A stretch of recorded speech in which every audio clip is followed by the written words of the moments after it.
Merci de me rejoindre sur Bamako News TV. Mesdames et messieurs, bonsoir et bienvenue dans ce flash d'information. Nous débutons ce flash d'information par l'actualité nationale. Une nouvelle dynamique s'installe au Sahel.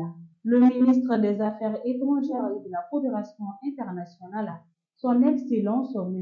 Abdel Diop, a reçu le vendredi 13 septembre 2024 les hauts fonctionnaires du Burkina Faso et du Niger, réunis à Bamako pour préparer le sommet des ministres des Affaires étrangères de la Confédération des États du Sahel. Prévue le 16 septembre prochain, cette rencontre marque une étape cruciale dans la mise en œuvre de la Confédération dont le Mali assure la présidence inaugurale. Les discussions porteront notamment sur la création des institutions de l'AES et les modalités de son fonctionnement, la diplomatie étant l'un des piliers fondamentaux de cette nouvelle union. Les hauts fonctionnaires auront la lourde tâche de finaliser les textes qui encadreront les relations entre les États membres. Le ministre malien a d'ailleurs tenu à leur donner des orientations claires pour garantir le succès de cette initiative. Toujours au pays, le vendredi 13 septembre 2024, le ministre de la Réconciliation, de la Paix et de la Cohésion nationale, le colonel-major Ismaël Ouagué, et le ministre de l'Administration territoriale et de la décentralisation, ministre d'État porte-parole du gouvernement, le colonel Abdoulaye Maïga, ont accueilli la délégation nigérienne conduite par le général de brigade Mohamed Toumba, ministre d'État, ministre de l'Intérieur, de la Sécurité publique et de l'administration du territoire en charge de la réconciliation du Niger. Cette visite intervient dans le cadre du lancement officiel des activités de la Semaine nationale de la réconciliation, dont la 3e édition est placée sous le thème Solidarité et unité nationale autour des victimes des inondations dans l'espace AES. Cette initiative a pour objectif de renforcer la solidarité et à consolider l'unité au sein de la Confédération AES, tout en apportant un soutien concret aux populations affectées par les récentes inondations dans le Sahel. À Bagandara, des fourrants tués dans une embuscade perpétrée par des hommes armés non identifiés. Les faits se sont déroulés hier, vendredi 13 septembre 2024, alors que les fourrants revenaient du marché de Bagandara. Une source locale jointe à Bagandara soutient que les fourrants ont trouvé la mort suite à une embuscade que les assaillants ont tendue contre les usagers de la route reliant Bagandara, Dogoulou et Tébrou.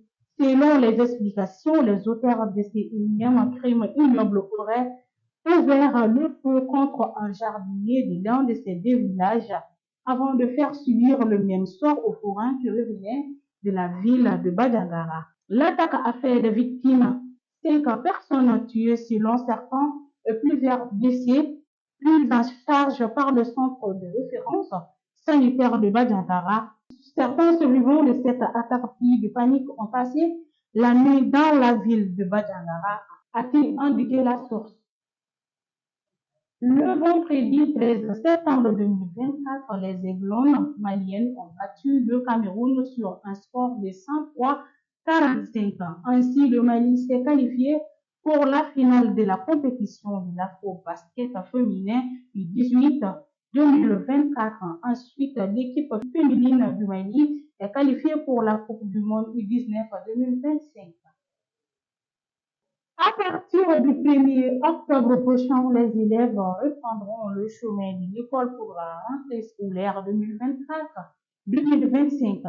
Avant cette réouverture des classes, le ministère de l'Éducation nationale a rencontré des acteurs du secteur pour les remercier du travail abattu pendant l'année scolaire écoulée dans la perspective d'une nouvelle année prometteuse.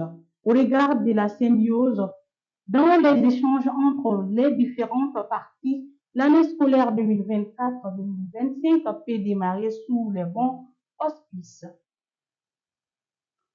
À présent, l'actualité internationale.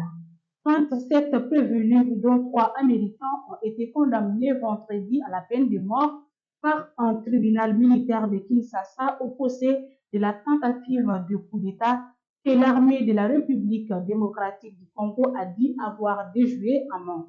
Le tribunal prononce la peine la plus forte, la peine de mort, a répété à la lecture du verdict pour chacun des condamnés le major Freddy, président du tribunal, séjourne dans la prison militaire de Ndolo. Le procès s'est tenu depuis début juin dans l'enceinte de l'établissement où les accusés sont incarcérés. Les condamnés à la peine capitale ont été reconnus coupables d'association de malfaiteurs et d'attentats, mais aussi de terrorisme, sauf pour l'un d'entre eux. 6 sont de nationalité étrangère, 3 Américains nés aux États-Unis, ainsi qu'un Belge, un Britannique et un Canadien, tous les 3 des Congolais naturalisés.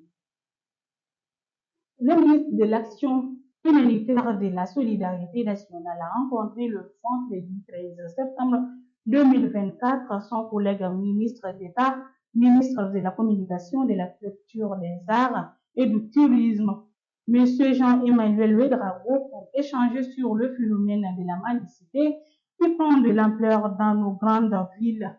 D'entrée de jeu, la ministre de l'Action humanitaire et de la Solidarité nationale a présenté l'opération de retrait et de réinsertion socio-économique des PDI en situation de mendicité menée au niveau de son ministère en collaboration avec les autres sectoriels. Nandisom a présenté tout le processus de l'opération depuis son lancement en mars 2023 jusqu'à la réinsertion et au placement de certaines cibles sur des sites de production agricole.